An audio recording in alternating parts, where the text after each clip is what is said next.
Children, आज हम third poem को स्टार्ट कर रहे हैं जिसका नाम है the voice of the rain, written by Walt Whitman. Walt Whitman जो है वो एक अमेरिकन पोइट हैं और ऐसा लगता है कि जैसे वो रेनफॉल से, बरसात से बातें कर रहे हैं और उसको एक पर्सोनिफिकेशन के रूप में दिखाया गया है यहाँ पर। Let's start.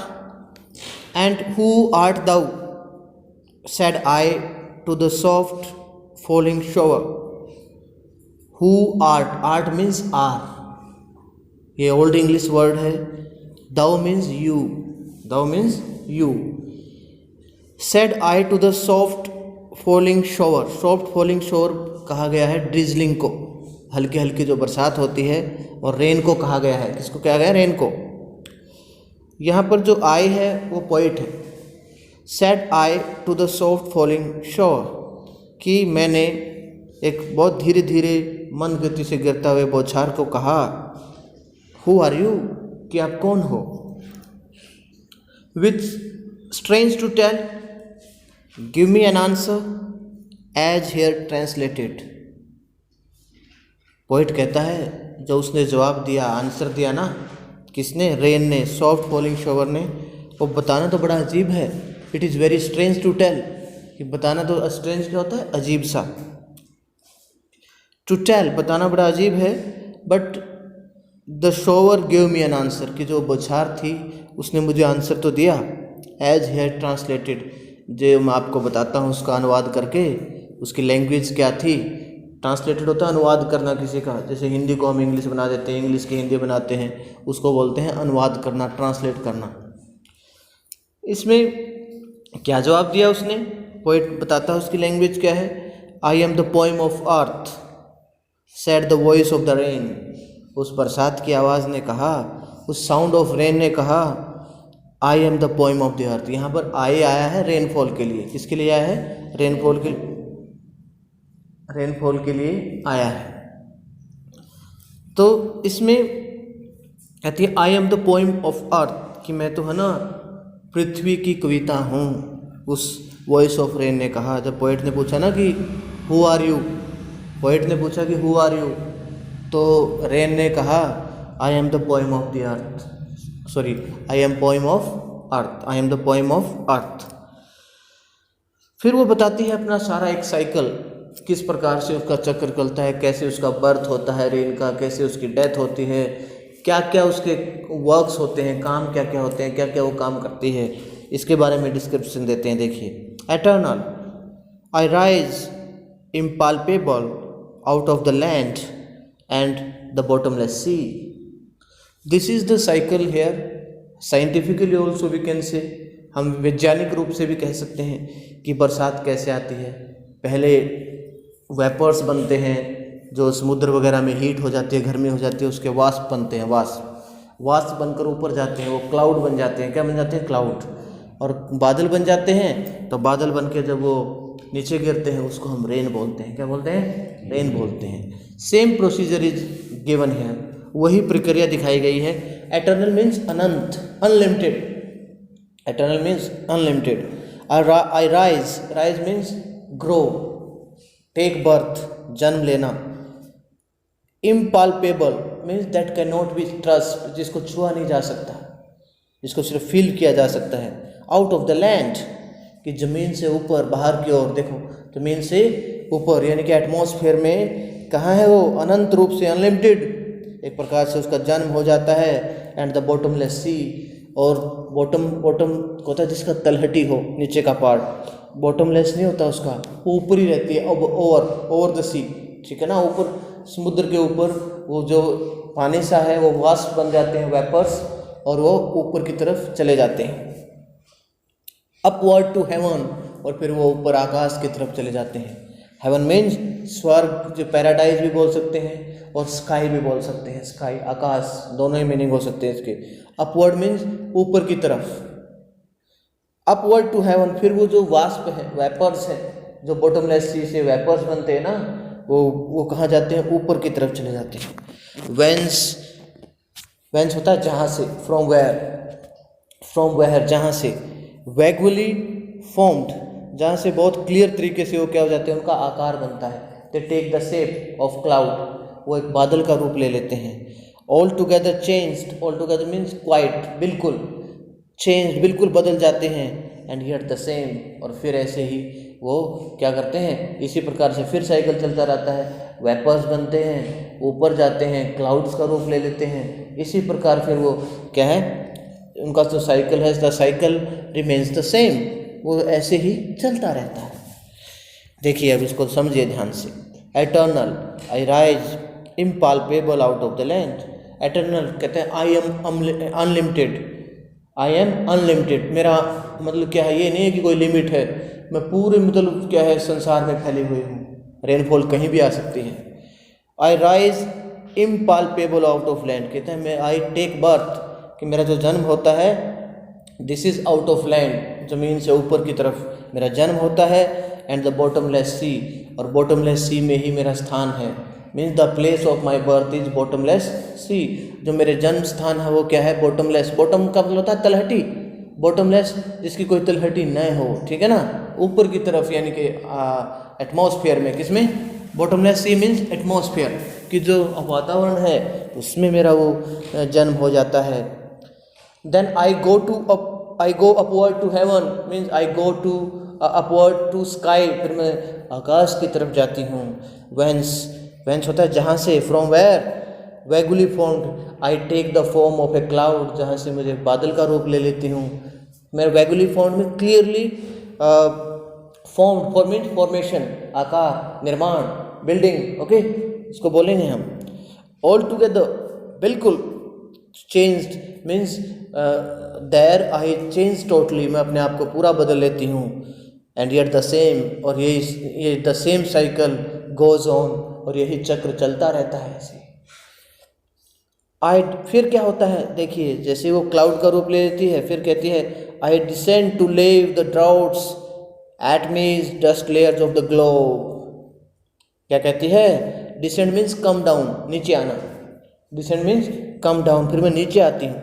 लेव मीन्स वॉश करना, धोना, और बाद स्नान करना, स्नान करवाती है, साफ करती है। लेव मीन्स ड्राउट्स, ड्राउट होता है सूखा इलाका, ड्राई प्लेसेस, ड्राई प्लेसेस जहाँ सूखा पड़ता है, जो मरुस्थल इलाके होते हैं ना, ड्राई प्लेसेस उसको बोलते हैं। एटमीज, एटमीज होते हैं जो टाइनी पार्टिकल होते हैं, छोटे छोटे कण, छोटे छोटे कण, मुहिम कण, उनको बोलते हैं। कहती है फिर मैं क्या करती हूँ, यहाँ पर वर्किंग बताई गई है। In these lines the poet is trying to tell us the working of the rain, कि रेन बरसात क्या क्या करती है, क्या क्या करती है। क्लाउड का रूप ले लेती है, then it starts raining, it starts raining, फिर बरसात शुरू हो जाती है। और फिर क्या करती है ये, कहती है I descend to leave the, और फिर मैं नीचे आती हूँ धरती पर।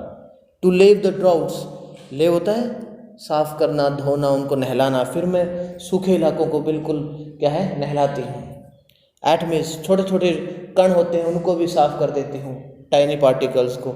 Dust layers of the globe, globe आया यहाँ पर वर्ल्ड के लिए, अर्थ के लिए, पूरी पृथ्वी के लिए आया है, पूरी अर्थ के लिए। और फिर मैं पृथ्वी पर जो भी धूल जमी हुई है ना, जहाँ भी धूल की लेयर है, लेयर मीन्स सतह, सतह, जो भी धूल की सतह जमी हुई है, जहाँ पर भी धूल है, डस्ट है, उनको क्या करता है आई वॉश, कि मैं उनको सबको साफ कर देती हूँ, उनको नहला देती हूँ।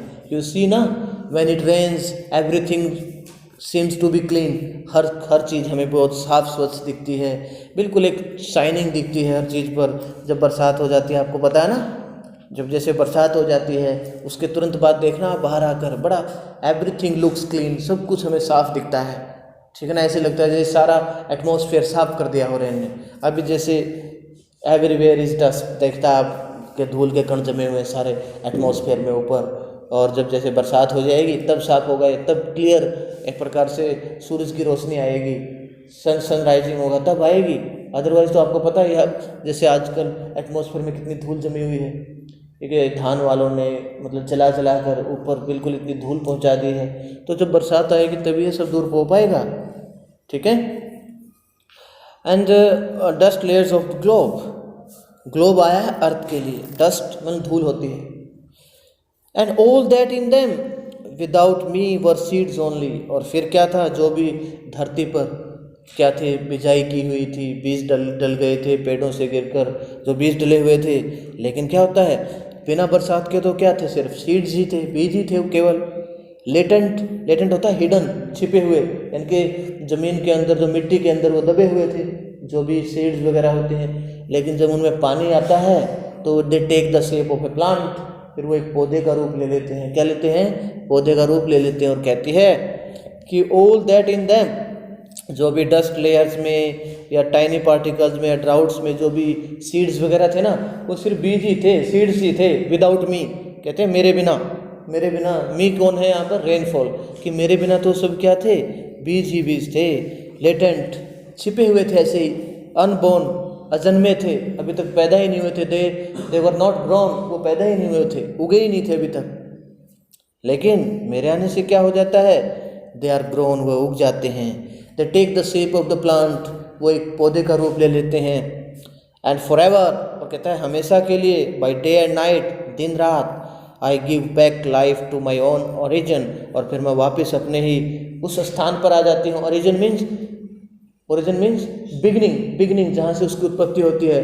प्लेस ऑफ बर्थ, जन्म स्थान होता है जो किसका, रेन का जो जन्म स्थान होता है। कहता है आई गिव बैक, मैं वापस life to my own origin, जो मेरा धरती क्षेत्र है, मैं उसको एक जीवन प्रदान कर देती हूँ। क्या कर देती हूँ, जब सबको जीता जागता मैं बना देती हूँ, सबको लाइफ प्रदान कर देती हूँ। एवरीथिंग लुक्स लाइफ, हर चीज़ क्या दिखती है, बिल्कुल जीती जागती दिखती है। And make pure and beautify it, और मैं क्या कर देती हूँ, बिल्कुल शुद्ध कर देती हूँ। मेक प्योरीफाई, मेक क्लीन, बिल्कुल मेक प्योर, यानी कि शुद्ध बना देती हूँ। एंड ब्यूटिफाई इट, और इसको सुंदरता प्रदान करती हूँ। Means when a seed takes the shape of a plant it looks beautiful, जब एक पौधा, बीज पौधे का रूप ले लेता है तो बड़ा अच्छा लगता है हमें, बड़ा अच्छा लगता है ना। तो तभी कहती है कि एंड मेक प्योर, बड़ा शुद्ध बना देती हूँ, एंड ब्यूटिफाइड, बड़ा सुंदर बना देती हूँ उसको। यहाँ पर जो रेनफॉल की वर्किंग बताई गई है कि किस तरह से काम होता है। फॉर सॉन्ग, ये जो 2 लाइन्स हैं इसका कंपैरिजन किया गया है रेनफॉल के साथ कंपैरिजन किया गया है किसका, सॉन्ग के साथ। देखिए फॉर सॉन्ग कहता है, अगर गीत की बात करूँ मैं, गीत भी ऐसे होता है, गीत भी शुरू से ऐसे उठता है। गीत को हम जैसे कैसे स्टार्ट करते हैं, जैसे सपोज करो हम जनगण मन जा रहे हैं, जनगण मन अधिनायक जय हे भारत भाग्य विधाता। एक बार नीचे आता है, एक बार स्वर ऊपर जाता है। ऐसे ही बरसात, एक बार वेपर्स बनते हैं, क्लाउड बनते हैं, फिर नीचे आती हैं, ठीक है। फिर ऐसे होता है, क्लाउड्स मतलब वेपर बनते हैं, क्लाउड बनते हैं और रेनफॉल आती है, ठीक है ना। Here the poet is trying to make a comparison, एक मतलब तुलनात्मक अध्ययन कर रहा है। क्या कि फॉर सॉन्ग का भी ऐसे ही है, गीत की तरह होती है रेनफॉल भी। Issuing from its birth place, ऐसे अपने जन्म स्थान से ऊपर उठती है। आफ्टर फुलफिलमेंट, और अपनी पूर्ति करने के बाद, फुलफिलमेंट मीन्स कंप्लीटनेस, सेटिस्फेक्शन, और अपनी संतुष्टि के बाद वॉन्डरिंग, ऐसे ही घूमती है। रेक्ट और unrecked, duly with love returns. Recked होता है मतलब ध्यान दिया जाए या ना दिया जाए, लेकिन ये क्या करता है, डूली विद लव रिटर्न्स, ये हमेशा प्यार ही बरसाता है, प्यार ही वापस लौटाता है। क्योंकि कोई भी if you listen to the music, अगर आप संगीत को सुनने लग जाओ ना कहीं भी, तो आपको बड़ा अच्छा लगता है, बड़ा एक मतलब ये आता है, उसके साथ आपका स्नेह हो जाता है। कोई भी सॉन्ग्स आप सुनते हो तो अपने मन में भी आप गाने लग जाते हो, ऐसा होता है ना, ऐसा होता है। तो ऐसे ही ये भी क्या है, बरसात भी ऐसे ही है। जब बरसात आ जाए, बहुत गर्मी हो, तो हमें बहुत अच्छा लगता है, हम जैसे अपने आप गुनगुनाने भी लग जाते हैं, पूरा गुनगुनाने लग जाते हैं और बड़ा अच्छा लगता है कि आज तो बरसात आ गई, बड़ी ठंडक मिली है। भाई बाहर आते हैं, ठंड में बहुत ज़्यादा गर्मी होती है, तो बड़ा अच्छा लगता है ना। तो इसी प्रकार से यहाँ पर कहता है कि रेक्ट मतलब ध्यान दिया जाए, पेड अटेंशन और नो पे अटेंशन, कुछ भी ध्यान ना दिया जाए। डूली विद लव रिटर्न, ये हमेशा प्यार बरसाती हुई वापस लौट जाता है, जो भी संगीत होता है। ऐसे ही सेम ये होता है, रेनफॉल आती है, बीज वगैरह से पौधे निकल आते हैं और फिर मतलब सुहावना मौसम करके फिर वापस चली जाती है। इस प्रकार से इसका जो लाइफ स्पैन जो है वो चलता रहता है और इसमें कोई प्रॉब्लम आती नहीं है। क्वेश्चन देखिए, first question, there are 2 voices in the poem. इस पोइम में दो आवाज़ें हैं। Who do they belong to, which lines indicate this, which lines indicate this. देखो पहली आवाज़ तो यहाँ पर है पोइट की, जब ये कहता है and who art thou said I to the soft falling shower, ठीक है। लेकिन जो दूसरी आवाज़ है वो किसकी है? रेनफॉल की है। I am the poem of the earth, और सारा है उसमें आवाज़ है सॉन्ग की भी, सॉन्ग के साथ इसका कंपैरिजन किया गया है। ये लाइन मैंने बता दी, ठीक है। सेकंड देखिए आप, what does the phrase strange to tell mean, because you know rain does not talk to anybody, बरसात थोड़ी किसी से बात करती है। So that is why the poet is saying that it is very strange to tell about what is rain trying to tell me, कि मुझे बरसात क्या बताने की कोशिश कर रही है, कि बड़ा अजीब लगता है मुझे। There is a parallel parallel drawn between rain and music. Which words indicate this? Explain the similarity between the two. Okay, rainfall has its birthplace कहाँ? एटमॉस्फेयर में। एटमॉस्फेयर में आवाज़ ऐसे नहीं गूंजती। देखो अब मेरी आवाज़ गूंज रही है तो बिकॉज ऑफ एटमॉस्फेयर। देखो अगर मैं कहूँगा सा, कितनी आवाज़ उठी एकदम, ठीक है ना।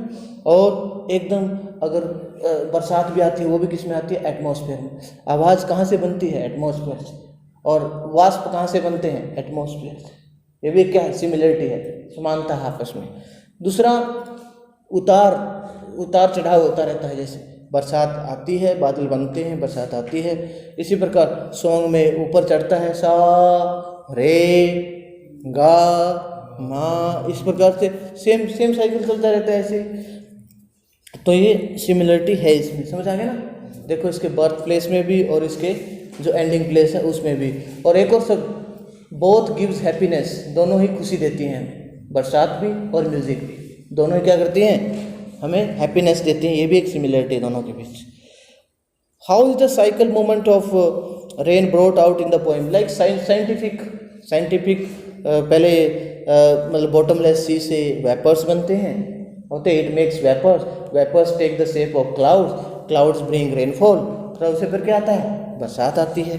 ओके, जैसे साइंस में हमें किया है, compare it with what you have learned in science, in the science also we have learned the same. जो वेपर होता है ना, उससे सारा कुछ होता है। Why are the last two lines put in within brackets? Brackets में क्यों गए? Because its comparison, the comparison of rainfall is done with the song के साथ इसका comparison किया गया है।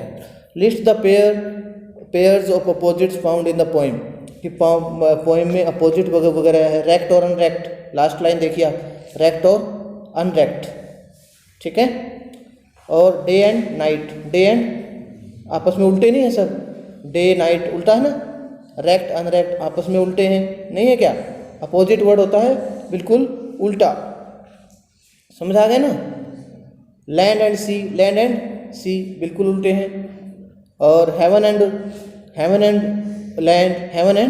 लैंड, समझ आ गया।